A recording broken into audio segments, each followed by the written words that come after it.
बँकांनी आरबीआयच्या मदतीने येत्या शनिवारी म्हणजेच 27 जून 2025 रोजी रथयात्रा आणि संबंधित उत्सवामुळे सगळ्या शाखा बंद ठेवण्याचा निर्णय घेतलाय। हा संकल्प रथयात्रेचं निमित्त असून ओडिशा, मणिपूर, पंजाब, सिक्कीम येथे बँका संपूर्ण दिवसभरासाठी बंद राहणार आहेत।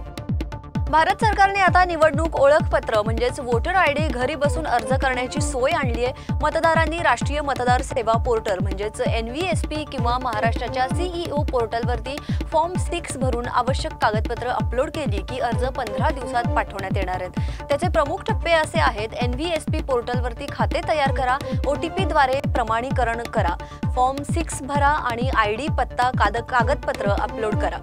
अर्ज जमा केल्यानंतर मिळणारा संदर्भ क्रमांक वापरून ऑनलाईन अर्ज ट्रॅक करा।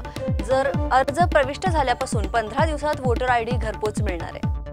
आषाढी वारीच्या दरम्यान अमरावतीतील करसगावची स्थानिक वारकरी स्वप्नील विठ्ठल केचे वय वर्ष 30 यांचा पंढरपूर दिशेने चालत असताना येरमाडा येथे प्राण सोडल्याची दुःखद बाब उघडकीस आली आहे। स्वप्नील यांना ताप असूनही वारकऱ्यांच्या सहवासात प्रत्येक टाळ आणि हरिनामाच्या गजानादातून पंढरपूर गाठायचं हे स्वप्न पूर्ण करण्यासाठी प्रवास सुरू ठेवला, मात्र मार्गातच त्यांचा मृत्यू झाला। ही घटना वारीतील भक्तांसाठी मोठा धक्का असून श्रद्धेचा आणि सहकुटुंबाचा हा मिलाफ दुःखाच्या आठवणींनी गोंदवला गेलाय।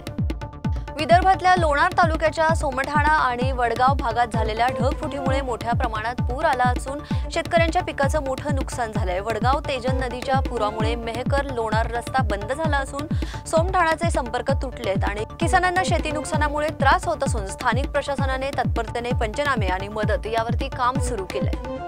बीड शहरातील एका प्रसिद्ध कोचिंग क्लासेसमध्ये नीटची तयारी करणाऱ्या 17 वर्षीय विद्यार्थिनीने आपल्या शिक्षकांवरती लैंगिक शोषणाचे गंभीर आरोप केलेत।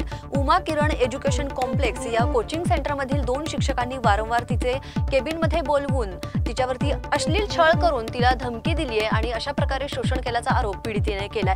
तिच्या तक्रारीनुसार शिक्षकांनी तिला धमकावलं की जर घरी आणि इतर कोणाला सांगितलं तर तुला आणि तुझ्या बहिणीला जिवंत ठेवणार नाही आणि यानंतर मुलीने थेट पोलीस ठाण्यात धाव घेतली। राज ठाकरे आणि उद्धव ठाकरे यांच्या युतीची शक्यता वाढली आहे। राज ठाकरेंनी उद्धवांच्या गटाशी संवाद साधून मराठी विरोधी हिंदी नीतीविरोध 5 आणि 7 जुलैला वेगळे मोर्चे घेण्याचा निर्णय घेतलाय। राज ठाकरे यांच्या नेत्यांमार्फत उद्धव समूहाशी संपर्कात असून कोणत्याही पक्षाचा झेंडा नसेल, हा मराठी मोर्चा असणार आहे असं स्पष्ट केलंय। उद्धव ठाकरे यांनीही युतीच्या शक्यतेबद्दल सकारात्मक संकेत दिलेत आणि महाराष्ट्राच्या मनात जे आहे तेच होईल असं स्पष्ट केलंय। या दोघांमध्ये पुनर्संबंधांच्या चर्चा आणि त्यांचा राजकीय संयोग महाराष्ट्रातील राजकारणात मोठा भूकंप ठरू शकतो, विशेषतः आगामी महापालिका आणि विधानसभा निवडणुकांमध्ये। कृषी विभागाने शेतकऱ्यांना मोठा इशारा दिलाय। जर कोणीतरी खोटं किंवा बोगस पीक विमा अर्ज भरला तर त्यांच्यावरती फौजदारी कारवाई होणार आहे आणि पुढील 5 वर्ष सरकारच्या कोणत्याही योजनेतून वगळले जाणार आहेत। सुधारित प्रधानमंत्री पीक विमा योजनेअंतर्गत शेतकऱ्यांच्या खरीप हंगामासाठी अर्ज करण्याची अंतिम तारीख 31 जुलै 2025 आहे। या योजनेमध्ये खालील पद्धतीने प्रीमियम आकारला जाणार आहे। खरीप पिकं असतील तर 2%, रब्बी पिकं असतील तर 1.5% आणि नगदी पिकं असतील तर 5%। राज्यातील इंजिनिअरिंग अभ्यासक्रमासाठी प्रवेश प्रक्रिया येत्या 28 जून 2025 पासून सुरू होणार आहेत। तसेच डिप्लोमा कोर्ससाठी अर्ज करण्याची अंतिम मुदत 30 जून पर्यंत वाढवण्यात आली आहे, अशी माहिती उच्च आणि तंत्र शिक्षण मंत्री चंद्रकांत पाटील यांनी दिली आहे। विद्यार्थ्यांच्या सोयीसाठी हा महत्त्वाचा निर्णय घेण्यात आला असून अनेक विद्यार्थ्यांना वेळेत अर्ज करावा आणि तांत्रिक अडचणी टाळाव्यात या हेतूने ही मुदतवाढ देण्यात आल्याचं पाटील यांनी स्पष्ट केलं।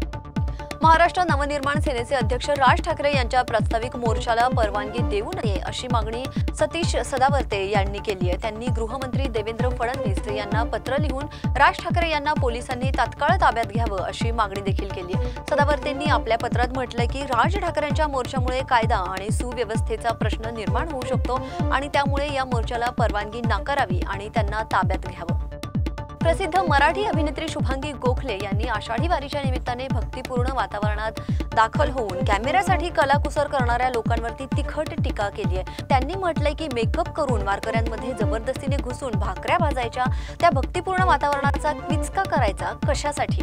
त्यांनी पुढे असंही लिहिलंय, काही दिवसात काजवा महोत्सव सुरू होईल, टॉर्चेसना प्रकाश न बडबड करून निसर्गाची लय बिघडवून खूनच करायचा।